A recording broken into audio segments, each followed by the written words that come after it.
My dad spent his entire life savings on my brother's medical school, called me stupid, refused to help with my business, now he wants my money. Hi, so before I get into what happened, let me just tell you guys a bit about my family so everything makes sense. I, 21, male, come from a broken home.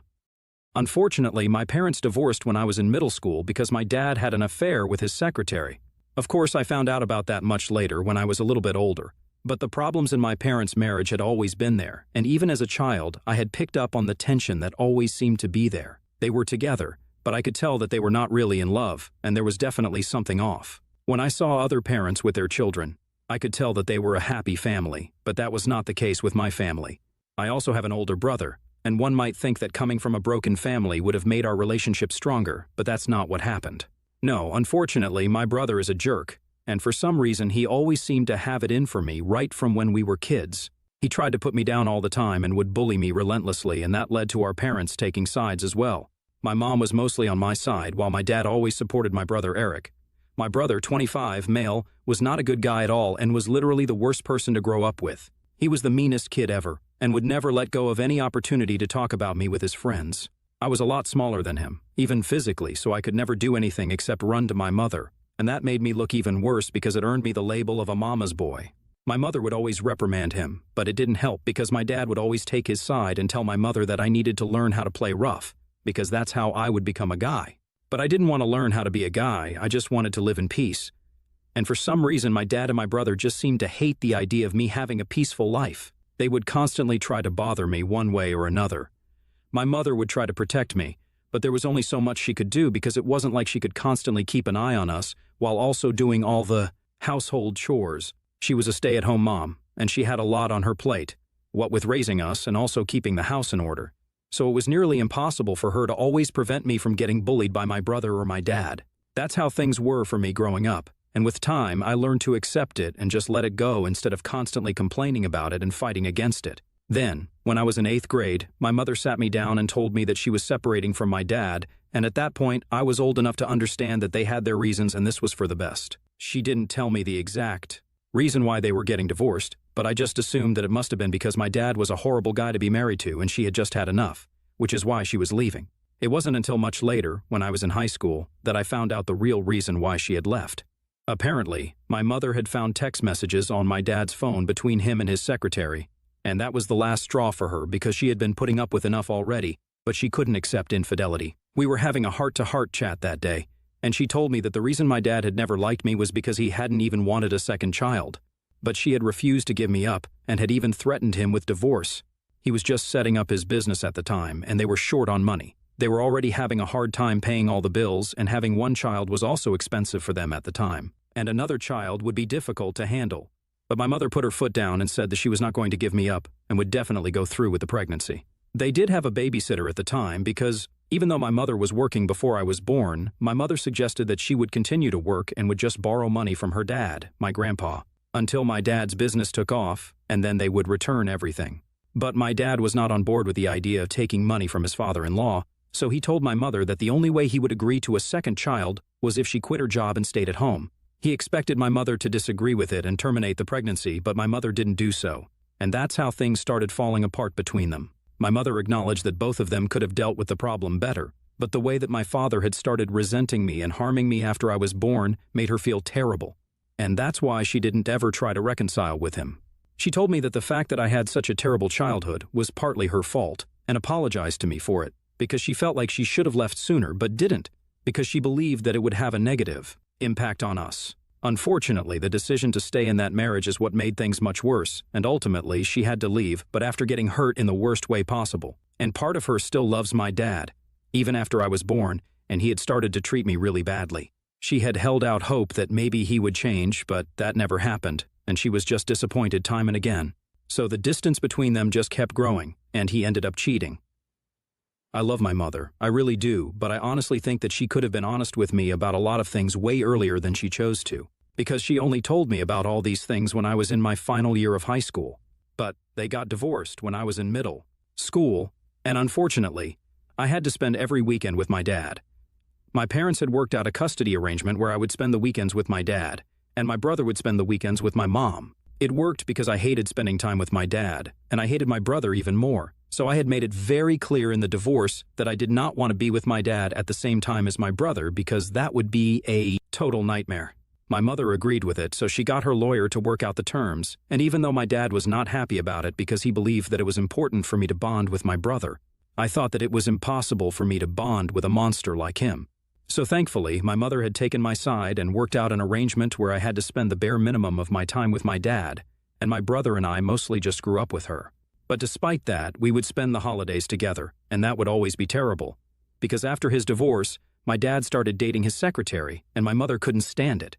He had the good sense never to bring her around when we would meet for the holidays, but my mother knew the truth, and she hated it. So the holidays would always be tense, but we had to get through it somehow because my dad wanted it, and my mother had to agree because she had already put a lot of distance between my dad, my brother, and me. And this was the bare minimum that she could do so we could at least pretend that we were family and were related by blood, and that is why we would try to get along. But that was just all on the surface. Deep down, none of us really liked each other. And both my brother and I had chosen which parent we liked more. And so had our parents, which is really not right. So I guess it's safe to say that my family was pretty dysfunctional, and I had a very weird childhood. Nevertheless, I continued to stay in touch with my dad even after I found out the truth in my senior year because my mother had told me that apparently he was the one who was going to pay for me to go to college, so I had to be on good terms with him. And that's the reason why she had never said anything about these things before, because she was afraid that I would get into a fight with him and then lose my college fund. My mother had only started working after the divorce, so she had not saved nearly enough to be able to afford the kind of college that I wanted to go to, so my dad was my best bet. It was really hard for me, but I tried my best to stay on good terms with him. It all turned out to be pretty futile, though, because apparently I never even had a college fund to begin with, and my dad continued to mistreat me and talk down to me. But a couple of months before I was supposed to graduate, a few of my friends and I decided to start our own business instead of going to college. It was a huge risk that we were taking because all of us were just and had very little prior experience, but we were really passionate about what we wanted to do. And we didn't think that going to college would increase our chances of getting successful quicker. It was just a leap of faith that we would have to take. I was the one who had the idea of starting our own business, and even though we were just joking about it at first, we quickly made up our minds that this was what we wanted to do. It was going to be a clothing and accessories business because we kind of wanted to revolutionize the space. Since most of the clothing and accessory stores in our neighborhood were mostly either mass-produced products from big corporations or small businesses that didn't really understand how teenagers wanted to dress and look. My friends and I had been having a really difficult time finding stuff to wear that we could be our authentic selves in. And we got stuck wearing either really old stuff that we had to thrift or ended up looking like our dads.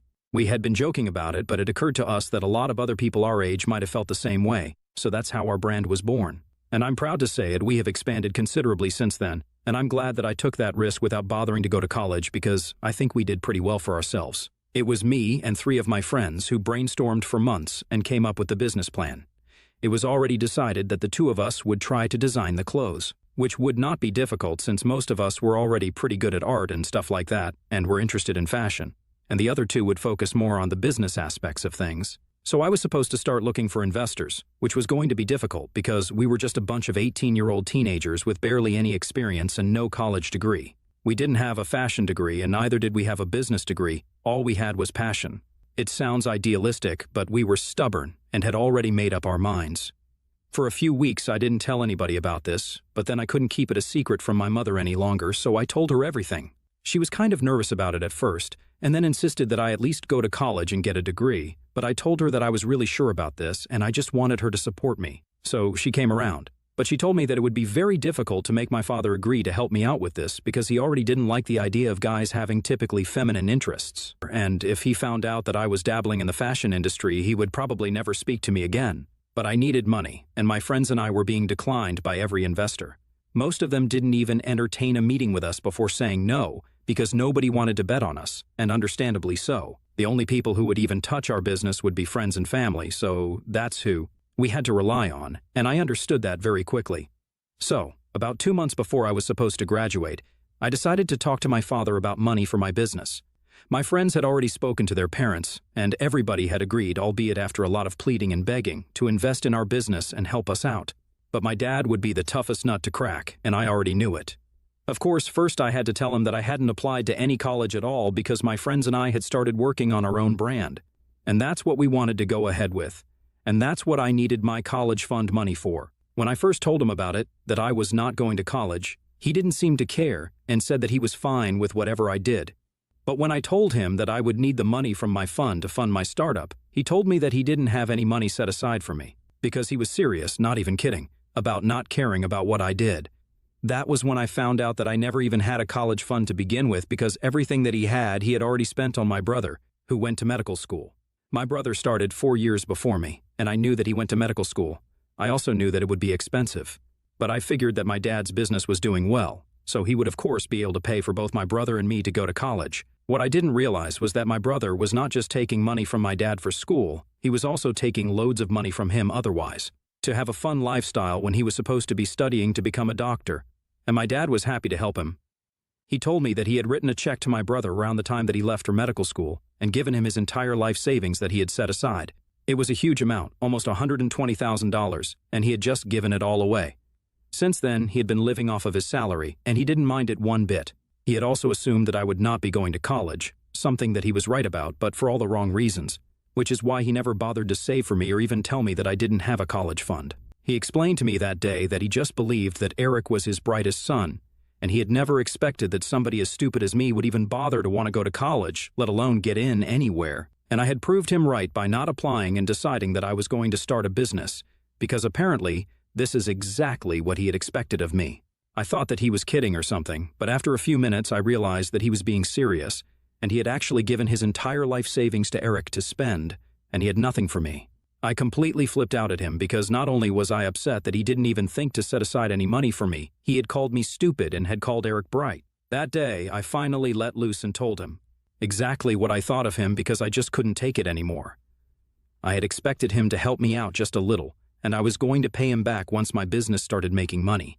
But he couldn't even do this much for me because he was just that selfish and hated me enough.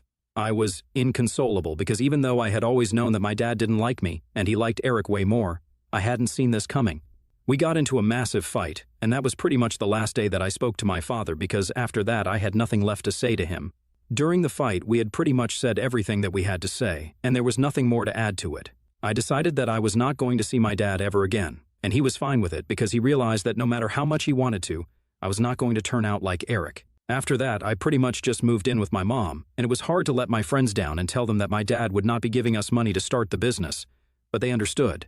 My mother was the one who helped me out. She gave me some money herself and borrowed the rest from my grandparents, something which I had been trying to avoid because they're old, and I wanted them to save money for emergency medical expenses or whatever. They were glad to come on board as investors and mentors, and I'm happy that they decided to bet on me. I'm also pretty sure that they are glad that they decided to do that because our brand is doing great, and we are as profitable as it can get. We are pretty popular among teens, and it's really difficult to believe how hard we had to work to get here and how far we have come, but it's true. So I would say that my brand is a lot more successful than my dad's business, and I'm sure that was a bitter pill for him to swallow.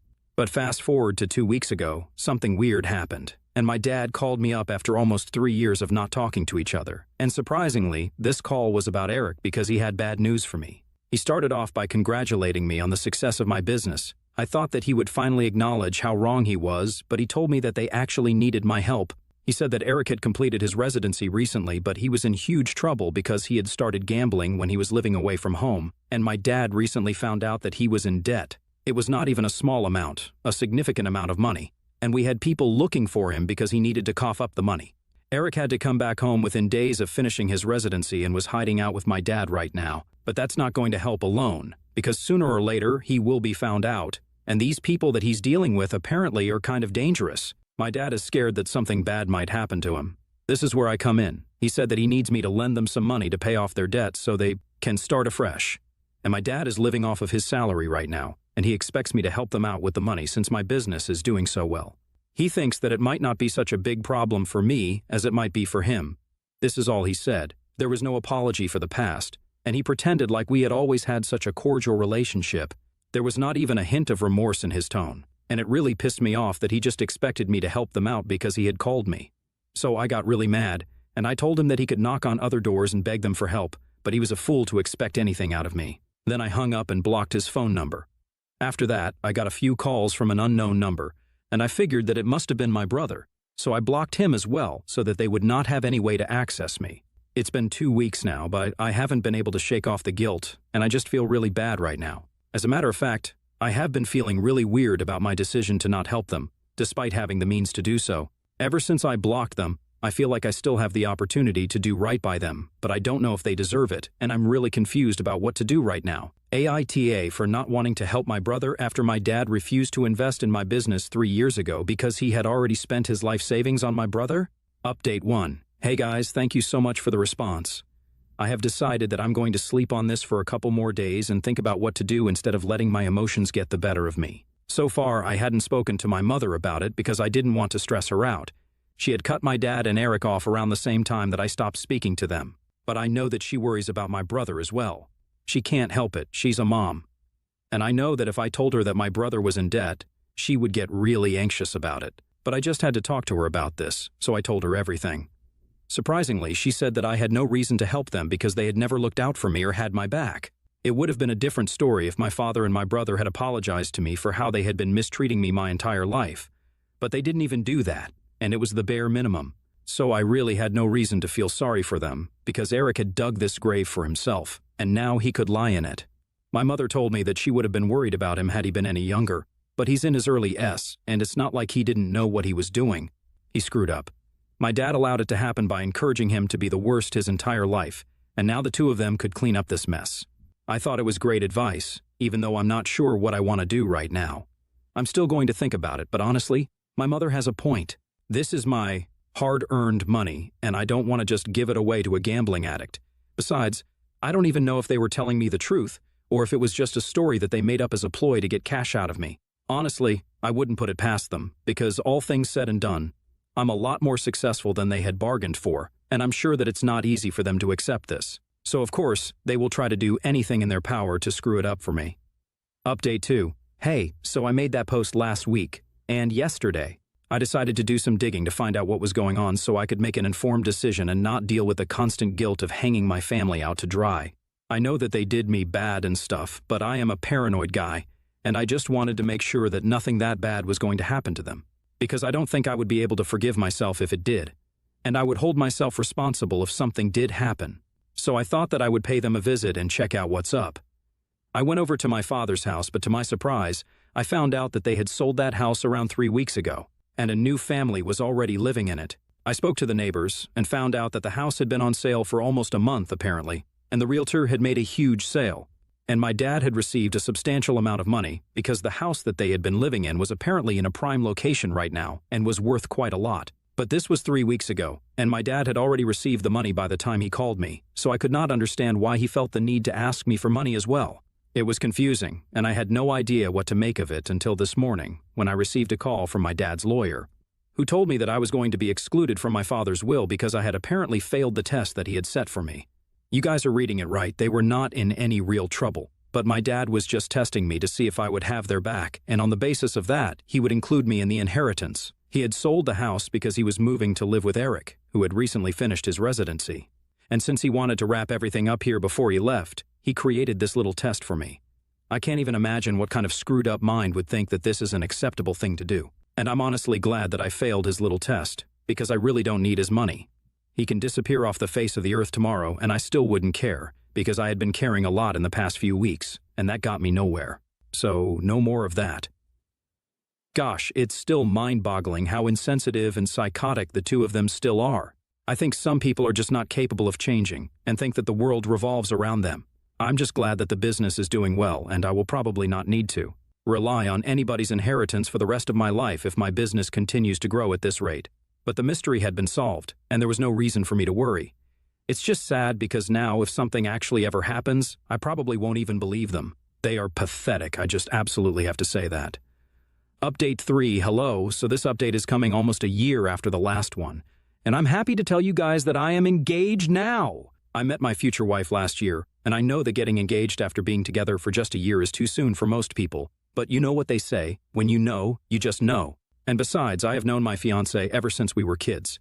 She had moved away in the middle for a bit, but now she's back, and that's how we reconnected last year and started dating almost immediately, because we had wasted a lot of time and we didn't want that anymore. But the update is not about her as much as I would want to continue talking about it. It's about my dad and my brother's reaction to the news of the engagement. For some reason, they felt the need to reach out to me via email and inform me that, while they were happy for me and my fiancé, they would not be attending the wedding because they think that it's inappropriate for them to be present at an event where the host doesn't even like or respect them. So they wished me the best, but they will not be attending any of the wedding festivities. My mom, my fiancé, my friends, and pretty much everyone I know read that email because I forwarded it to them, and we had a good laugh about it. It was bold of them to even assume that they would be invited, but nevertheless, it's good to see that they haven't changed a bit and still think that the world revolves around them. At least it keeps us entertained, that's for sure.